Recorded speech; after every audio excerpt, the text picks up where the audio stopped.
Hey everybody, welcome back to my channel. It's another beautiful day here in Southern California. So I'm going to do something a little different today. Instead of a trailer reaction, I'm just going to do a little quick minute review of the Netflix animated TV show, well, not TV show, sorry, Netflix show called Stretch Armstrong and the Flex Fighters. Now, I received a request to do a review on this this show.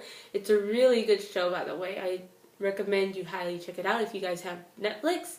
So it is an animated show. It's about three teenagers who get into like a freak accident, I guess you could say, and become superheroes. They're teenage superheroes.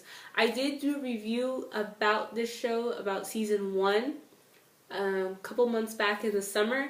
So you guys could look for that video in my channel. If you guys want to know what the Flex Fighters is all about, check out season 1 review video here on my channel, okay? I'm just going to do season 2 review, but only episodes 1, 2, 3, and 4. I only gotten up to those 4 episodes. I need to still watch the rest. But since I know you guys are waiting for a review about this show, I just decided, hey, instead of waiting until the very end of the season, let me break it up into pieces. So like I said, I'm going to do a review for episodes 1 through 4. And so far, the show's going really well. I mean, I think this is one of the best animated shows I've seen on Netflix. Honestly, I don't know why this show is on Netflix. I feel like it should be on like Cartoon Network, Nickelodeon, Disney XD, one of those things. It should be on a cable channel. That's just my opinion. I feel like this show needs a little more recognition. It's a little underrated. Probably a lot of people hadn't heard about it. And to be honest, if no one ever requested me to watch this show, I probably would have never heard about it either. I really do think this is a good show. So, going back from last season, so our heroes, the Flex Fighters, you have Stretch, Wingspan, and Omnimask. They've been betrayed by Jonathan Rook. Turns out Jonathan Rook this whole time was the bad guy. He only used the Flex Fighters as bait, basically. So now now that Jonathan Rook is basically one of the richest one of the richest people in Charter City, he wants everyone to believe that the Flex Fighters are evil and that they're traitors, and unfortunately a lot of people are brainwashed and do believe in this.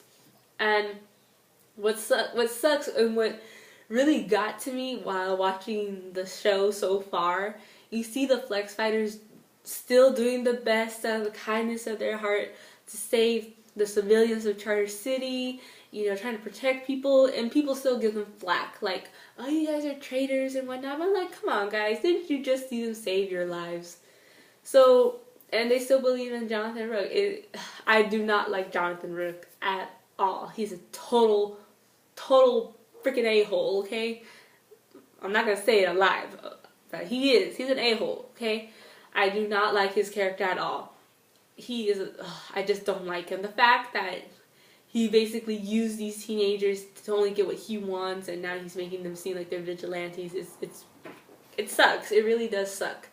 But now the Flex Fighters are working with Dr. C and also Blind Strike. And Blind Strike turns out to be Raya, who is a girl from their school. So now they're all teammates now. They're working together to find, basically they're trying to dig up some dirt against Rook to expose him, to expose his corruption to Charter City.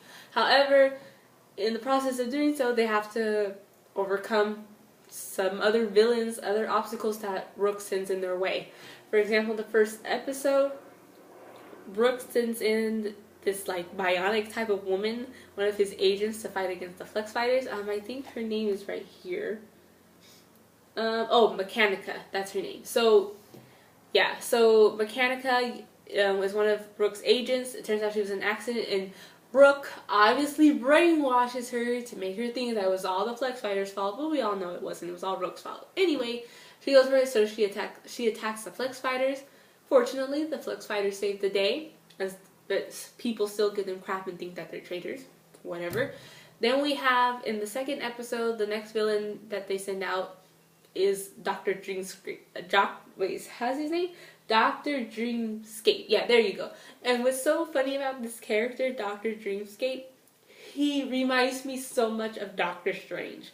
I kid you not. If you guys have Netflix, check out season 2, episode 2 of Stretch Armstrong and the Flex Fighters. And when you see Dr. Dreamscape, he looks just, he has, I mean, facial hair wise, he probably doesn't look like Benedict Cumberbatch or Doctor Strange, but the whole form of him using like mysticism and also going into your dreams and whatnot, your unconsciousness, it's totally Doctor Strange. You get all these Doctor Strange vibes. So it involves the Flex Fighters going into their dreams to fight the villain. And on the side note, you have Wingspan, who has a crush on this girl named Erica from his school, and he wants to tell Erica why he's been missing out on their dates together, but he knows he doesn't want to reveal his identity and the identity of his friends to her. But in the end, he builds up the courage to tell her. He does, and Erica gets kind of mad at him because she's like, you're a criminal, you're a vigilante, what the heck, why are we even talking? So Erica, obviously, believing that the Flex Fighters are also vigilantes, she doesn't want to talk to Wingspan anymore. But hey, it is what it is. But at least Nathan tried his best, but now he and his friends are worried that their identities were exposed and Erica might know. But that's what happens.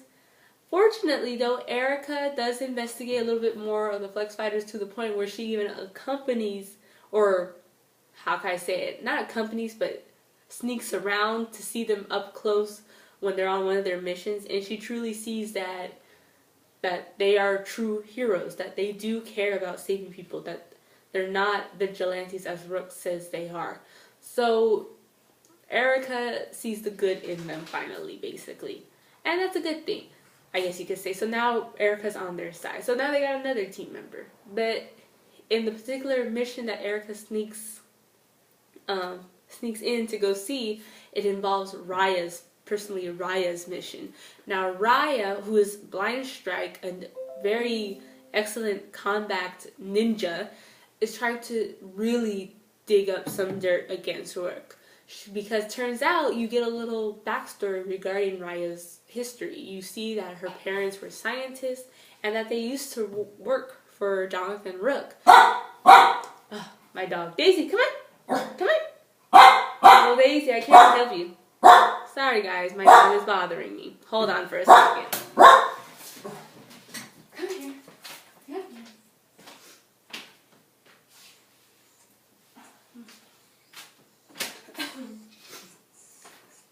Hey guys, say hi to my dog, Daisy.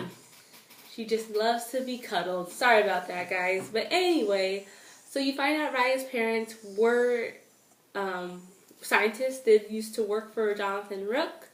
And it turns out they were involved in the plane crash that had Dr. C and Raya's parents. And supposedly Jonathan Rook was involved in that plane crash. I guess he made the plane have an accident. But we're still trying to figure out the pieces of the story. We still don't know yet. But Raya does have a hunch that Rook was involved. So she wants to get her revenge. She really wants to get her revenge against Rook. So basically everyone, all our heroes, the Flex Fighters, Blind Strike, and Dr. C, have good motives to take down Rook. They need to take him down because he's this corrupt businessman who wants to use his science for bad reasons. And what sucks is that a lot of people in Charter City believe in Rook and not the actual true heroes. So I hope our heroes are able to, fight against Rook, take him down basically, because like I said earlier, I do not like Rook at all. He's very manipulative, takes advantage of people. So it's really sad. It's really sad to see our heroes struggle with that, again, so to say. It's like the good guys are trying to be good, but the bad guys are taking advantage of the good guys.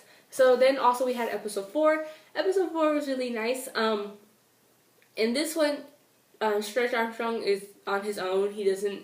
Wingspan and Omnias had other matters, family matters to take care of. So Stretch Armstrong had a fight on his own. But you see that there's other people against Jonathan Rook. There are these type of tech men, I guess that's what's called. Yeah, Rise of the Tech Men. So these tech men are trying to take some of Jonathan Rook's technology, but we don't know why. We don't know if they're also getting revenge on Rook, or they're just taking the technology just to do bad things as well against the city and the world. So it's not clear specifically, but there's other people that are against Rook as well. But again, I just started episode 5. I need to see how the rest goes down. But so far, I am liking what I'm seeing. I just hope the Flex Fighters are able to take down Jonathan Rook. And I hope Raya is able to get justice for her parents. So far, this is a really good show. I like the fact that the Flex Fighters are fighting alongside Blackstrike and Dr. C. And I also like that they finally, that Wingspan finally told Erica about his identity. Because in season 1 they were trying to keep the whole identity thing, like it's kind of a cliche superhero trope that you see in a lot of movies and TV shows where they can't reveal their secret identity to their parents or to their love interest. But Wingspan finally built up the courage to tell his crush, Erica, and at first she was a little like rubbed off the wrong way, I guess you could say, but then she learned to accept it, and now she's part of the team. So I like to see that you know, they're all working together as best as they can to take down the bad guy. So like I said, so far I like what I'm seeing. It's a really good show. I feel like the show should be on TV. I just feel like it should get more recognition. That's all I think. But other than that, this is a really good show. I'm going to continue watching more episodes.